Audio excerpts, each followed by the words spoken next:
ইরানের পারমাণবিক স্থাপনায় যুক্তরাষ্ট্রের নগ্ন হামলার নিন্দা ও গভীর উদ্বেগ জানিয়েছে পুরো বিশ্ব। এই হামলাকে আন্তর্জাতিক আইনের সুস্পষ্ট লঙ্ঘন বলে মন্তব্য করেছে চীন ও রাশিয়া। তবে চলমান অস্থিরতা কমাতে আলোচনায় বসার আহ্বান জানিয়েছে যুক্তরাজ্য সহ বিভিন্ন দেশ। ইরান বলছে, মার্কিন হামলা আলোচনায় ফেরার কূটনৈতিক প্রচেষ্টাকে ব্যর্থ করে দিয়েছে। সোমবার রুশ প্রেসিডেন্ট ভ্লাদিমির পুতিনের সঙ্গে বৈঠকে বসতে যাচ্ছেন ইরানের পররাষ্ট্রমন্ত্রী আব্বাস আরাকচি। এদিকে হরমুজ প্রণালী বন্ধের অনুমোদন দিয়েছে ইরানের পার্লামেন্ট। বিস্তারিত ফারহিন ইসলাম টুম্পার প্রতিবেদনে।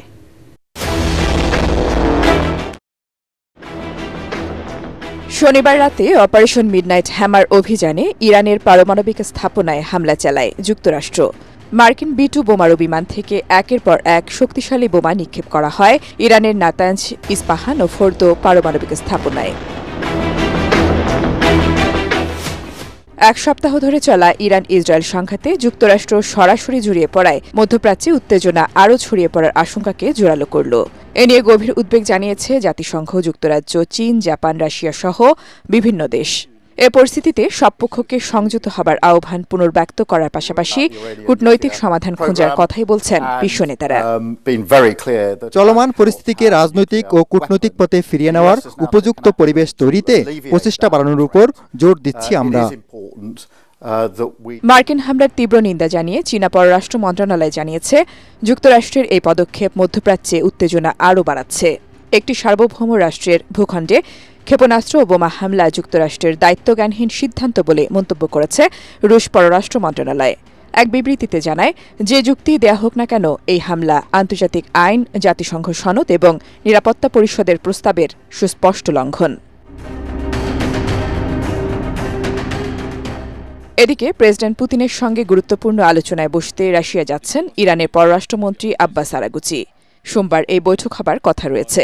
তুরস্কের ইস্তাম্বুলে এক সংবাদ সম্মেলনে আরাকচি বলেন, কৌশলগত অংশীদারত্ব থেকে ইরান ও রাশিয়া পরস্পরের সঙ্গে পরামর্শ ও সমন্বয় করে। এ সময় তিনি অভিযোগ করেন, আলোচনায় ফেরার কূটনৈতিক প্রচেষ্টা ব্যর্থ করে দিয়েছে যুক্তরাষ্ট্র। কূটনৈতিক সম্পর্কের জন্য দরজা সর্বদা খোলা রাখা প্রয়োজন, কিন্তু এই মুহূর্তে সে অবস্থা নেই।